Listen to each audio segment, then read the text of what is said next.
Nauwi sa maagang inuman at tagayan ang isang aksidente sa Balintawak sa Quezon City kanina.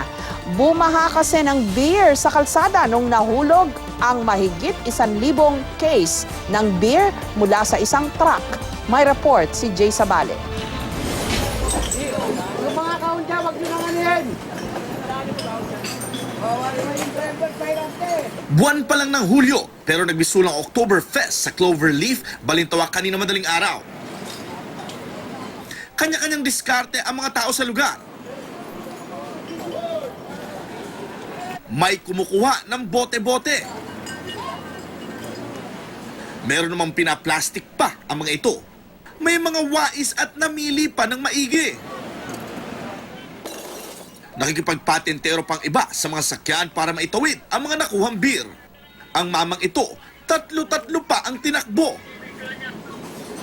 Isang 14-wheel wing van trailer kasi na puno ng kahong-kahong beer ang bumukas ang trailer at nahulog ang mga karga sa kalsada. Dinudumog po eh. Kinukuha lahat eh. Hindi naman po pwedeng awatin ng ano. Baka mamaya paluhin pa ako doon. Oy, yung kaon, kailangan. Oy, yung kaon, ano ba yan? Yung kaon, kailangan itong kaon niyo. Oy, kaon. Oh, yung kaon! Balik mo na yung doon, yung kaon. Oy, yung kaon, oh, balik mo yung kaon. Dawat! Bote na!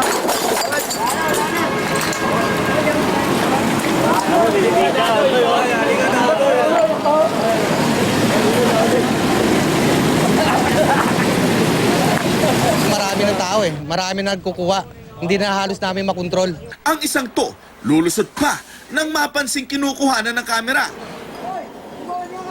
Mula sa planta sa Valenzuela, papunta na sana ng sales office sa Canlubang, Laguna ang delivery truck. Ang karga nito, 1,536 na case ng beer na tinatayang nagkakahalaga ng 1.3 million pesos. Anong importante sa inyo rito na dapat makuha ninyo? Ito lang po mga bote tsaka yung case. Lusob nga kanina, wala kami magawa eh. Nakisama naman ang ilan. May nagdala ng mga galon at container para dito isalin ang laman ng mga di nabasig na bote ng serbesa. Tulad ni ate, nangipin pa ang pinambubukas ng bote.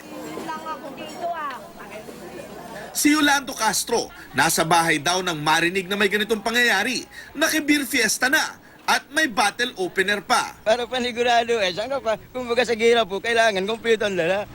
Meron ding hindi na nakuhang itakbo at sa gilid na lang ininom ang kanilang bote. Ilang beer ka natin? 4. Apat, may tama ka na? Medyo lang, slide. Dumating naman ang mga tauhan ng NLEX upang palahin at walisin ang mga basag na bote. Tumulong din ang ilang residente. Pasado 2:00 sa madaling araw nang mabuksan ang isang lane paahon ng EDSA. Jay Sabale, GMA News.